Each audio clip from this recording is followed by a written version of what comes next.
Have you ever noticed how time speeds up when you're enjoying yourself, yet drags painfully when you're waiting for something important? That shift in sensation isn't imagination, it's your time sense at work. For most of us, it's an invisible rhythm running beneath everything we do. For many neurodivergent individuals and those with complex needs, that rhythm can run at a very different pace, sometimes out of sync with the world around them. A mother I work with has a daughter, Amy, who's autistic and has sensory processing differences. Amy experiences time in ways that once baffled her mum, until she began to recognise time itself as an environmental sense, deserving the same respect as any other senses. When she slowed down her interactions, pausing before repeating questions, allowing space for Amy's own timing, something remarkable happened. Amy, previously described as non responsive, began to engage deeply. The barrier wasn't communication ability, it was timing. Time perception isn't fixed, it's shaped by neurological differences to start with. Neurological differences are common in autism, ADHD, sensory processing conditions, and many other neurodivergent conditions. It's also shaped by physical well-being, whether somebody's in pain, whether they're tired, fatigued, or whether they're in recovery from an operation, something that's happened.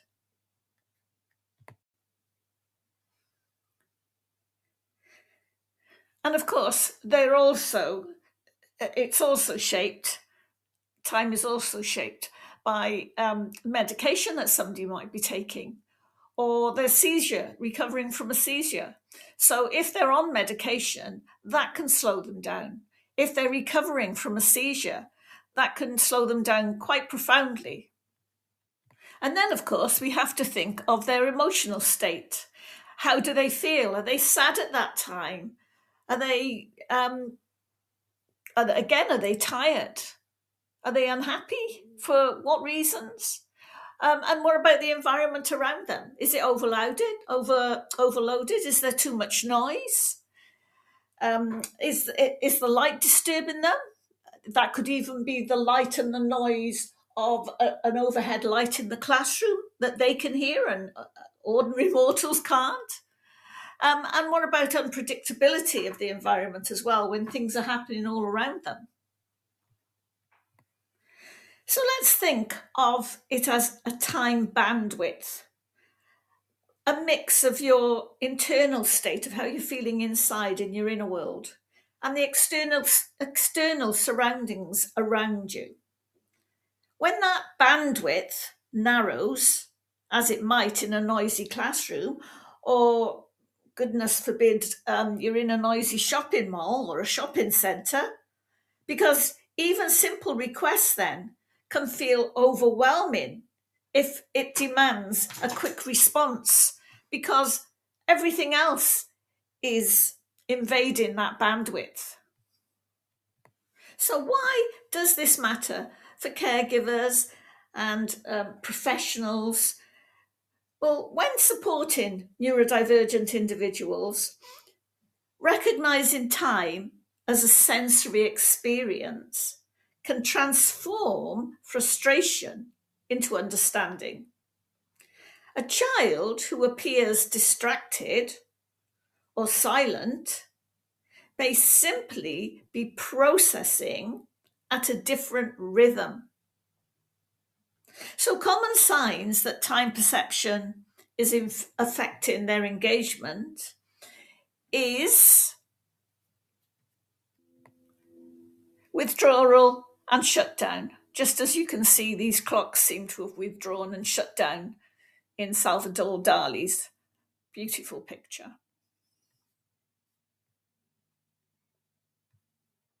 So, what are the common signs that time perception is affecting their engagement? Well, of course, it's if they become withdrawn, if they shut down, during interactions that have been rushed. So if you're talking as I'm talking now, that's too fast, really. So, because it sounds rushed, they're not taking every word in that you're saying. Another way is anxiety when they're faced with some time pressure. So they become very anxious if somebody has said, I need that now, or I'd like that now, or, you've got a minute to do that, or whatever. So if you're giving them some time pressure, they may get very anxious. And then, of course, they may as well have difficulty then with transitions, because transitions like going from one session, one activity to another, or going from one classroom to another, or from the classroom to the hall and so on. These are really difficult for children, can be difficult for children, in that things are happening around them again and they're getting anxious. It's rushed, the interactions are and all. Everything needs to be slowed down. And if it's a time task and you've given them a certain period of time to do something, well, then again, they're going to get very anxious. I mean, not everybody gets anxious, but certainly giving a time pressure, it can be anxious for actually most people. And of course, the bonus of giving them a longer response window means that their participation is increased because you've given them the time to respond. So, of course, the most effective support strategies honour that person's internal clock. So, once you get into tune with them, and attunement is another video that I've produced, when you get into tune with that person, then you will get to know their internal clock and the pace that they need to work at to give a response to you, to feed back to you. So, of course, one of the things to do is to slow your pace. So match your rhythm to theirs. Get in tune with their rhythm, not vice versa. You don't want them matching you. So if you're fast and you say, come on, let's get that done, that's totally the wrong way to work. And then, of course, you should pause before you prompt them. So count silently to 5 or to 10, if you need to, before you repeat a question. So you may have asked them something and they don't seem to be responding at all. And this is true of people who are neurodivergent, and in a way you could say somebody with Alzheimer's is neurodivergent because their brain is working differently to others.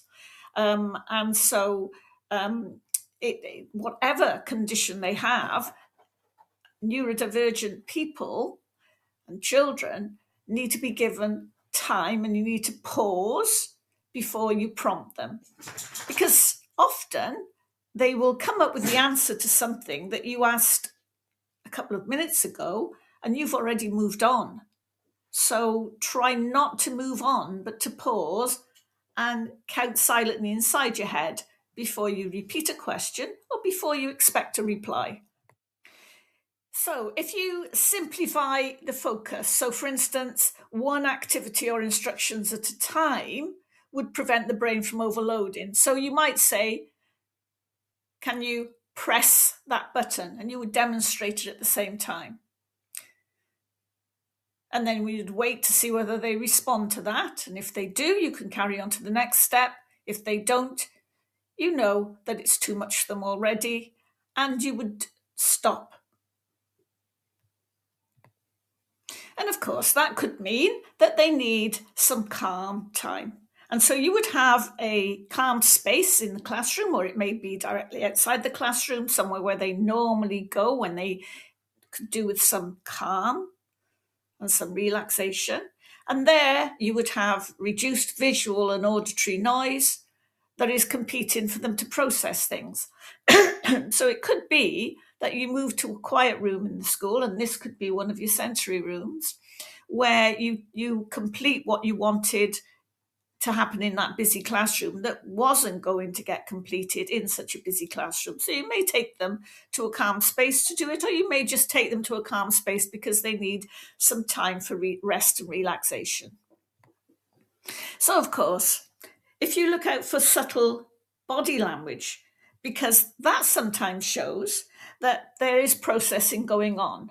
So if you look at them and you look at them carefully, and you've got to know them well by now, you will see if they look uncomfortable and they're ready to stop, or whether or not their eyes show some interaction, as if it's, yes, I want to reply, but they're taking their time to reply. So you give them that time. So look for their subtle body language, which once you've known them for a while, you will come to recognize the signs.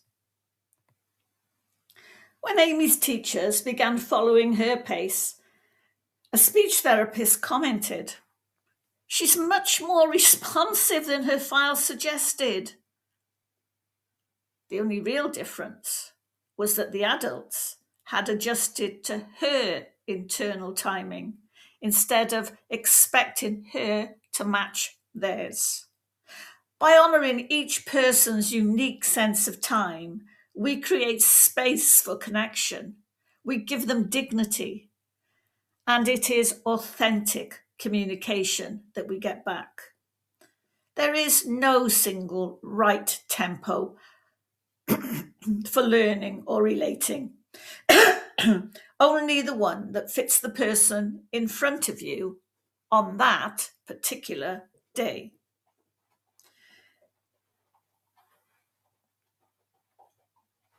How might your interactions change now if you view time as an environmental sense that varies from person to person? Share your thoughts and experiences below. I'd love to hear how you've noticed time flowing differently in your work or home life. And don't forget to subscribe and press the like button if you've enjoyed this video. Thank you.